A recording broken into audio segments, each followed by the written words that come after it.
What's up, guys? It's Ben Pollock here with Granite Supplements. Today I want to tell you about a new program that I have available for y'all that will hopefully help you to get through the next however long it is that your gym may or may not be open. Or it may be open, you may not be able to go to it for any reason. Things like that. When you have to take a layoff from the gym, but you're still able, you're still healthy, and you would still like to do some form of training, this is a good program for that type of situation. Now, it's a 4-day program divided into an upper and lower split. However, because most of the loads are light, I do think you can perform this more than 4 days a week if you would like. If you want to do upper, lower, upper, lower, upper, lower, and do it as many as 6 times a week, I think that's okay. If you want to do 5 on, 2 off, and have kind of a rolling schedule where you just alternate, I also think that's okay. It's designed in a way that you can alter the frequency to fit your needs. The program is divided into 3 sections each day. All right. So your first movement is going to be a warm-up movement. That's going to be some sort of movement to start getting a little bit of blood flow through the areas that we're going to be training to help activate the muscles that we're going to be working. After you're warmed up, you're going to move on to a focus movement. That's going to be either a deadlift or an overhead press. Squat or an overhead press. Now, when I'm writing this program, I'm assuming you have access to some form of resistance, all right? Whether it's a single pair of dumbbells, whether it's a couple of resistance bands, maybe 2 or 3, some combination of that, or even a full gym. I assume that you have at least a little bit of way to load these movements. So let's say all you have is a pair of dumbbells, okay? That's what you'll use as your primary loading mechanism for your focus movements. Now, the focus movements are different on each day, right? So you have 2 days of upper, 2 days of lower. Your first day, you're going to be performing a cluster set, okay? What you're going to do is hopefully you have a load that you can use for somewhere between 12 and 15 repetitions for the given movement. And you're just going to do a set of 6, all right? So you have plenty in the tank. Here's where it gets tricky. You're only going to rest 15 seconds before doing the next set of 6, all right? Then you rest another 15 seconds, another set of 6, etc., until you get to 6 sets of 6. You're not going to lower the weight. If you can't complete all 6 sets, that's okay. You're just going to repeat that the next time you train that workout and try to make sure you get all 6. When you do get all 6, you're going to make it harder in some way, all right? The easiest way to make these movements harder, of course, is to increase the weight. So if you do have a heavier pair of dumbbells, you could use that. If you have a heavier resistance band, or you can add a resistance band to your dumbbells, you can do that. However, if you don't have any of those things, that's fine too. I've listed a few different ways that you can make a movement harder.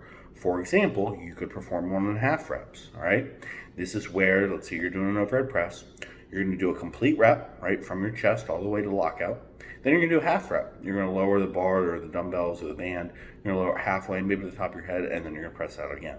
And that whole thing counts as just 1 rep, all right?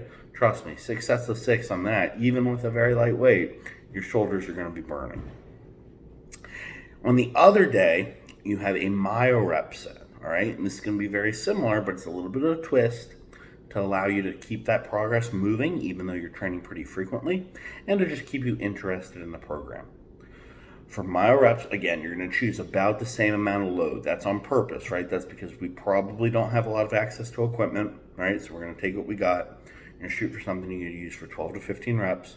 And you're going to do a set to near failure. Shoot for 12, right? But I want you to leave at least 1 rep in the tank.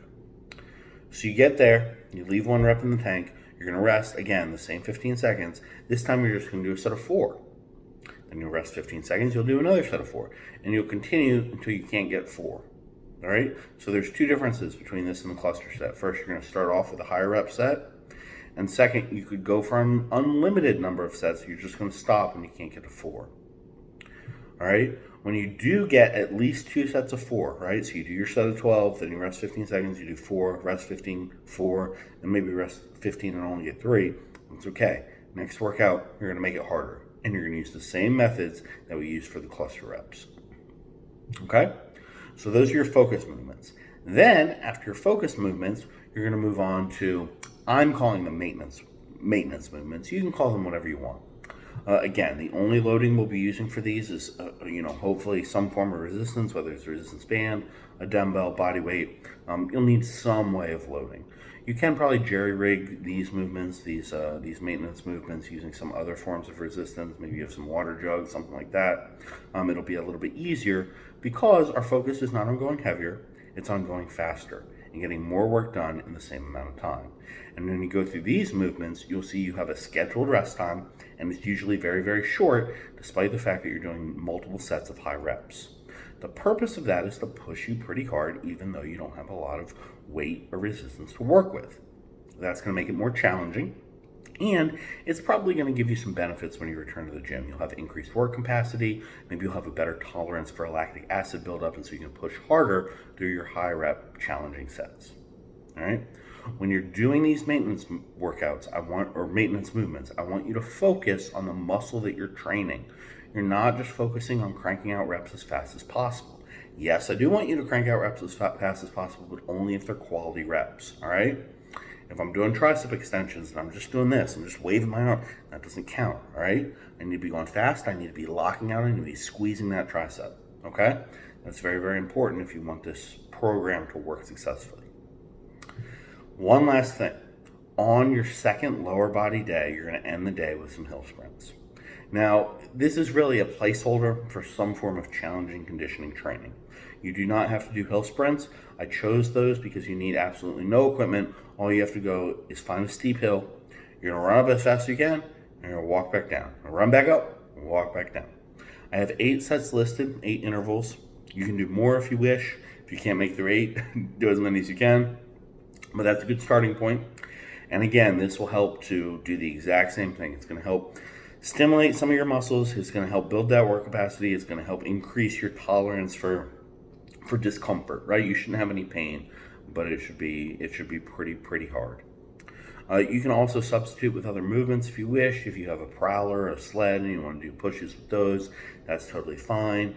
You want to do tire flips, sandbag carries, any form of challenging condition here really is just fine. Lastly, if you have any questions about the program itself, I am going to be doing demos of many of the movements on my YouTube channel for the rest of this week and into next week. And if you do have questions that you'd like me to address individually, you can leave them in the comments below, okay? And I'll do my best to get back to y'all. I hope you enjoy this program. I hope it does help you to get through this challenging time. And no matter what, thank you all for your support of Granite Supplements, of myself, of John Meadows, of the team. We really, really appreciate it. Till next time, stay safe, think strong, and train hard.